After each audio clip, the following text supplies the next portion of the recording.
In this video, we're going to be quickly comparing ElevenLabs with HeyGen. So two really popular AI generation platforms, but they serve different purposes. So for ElevenLabs, the main focus is going to be the AI voice generation, text-to-speech, as well as voice cloning. It's best for voiceovers, audiobooks, and narration. It's ultra realistic, emotional, and nuanced voices. Now with HeyGen, you're going to be looking at AI video avatars. So you're going to have text to video or video to video generation. And that's really what HeyGen excels at.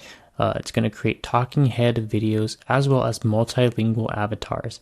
It has decent voice AI voice capabilities, but it's not as natural as ElevenLabs.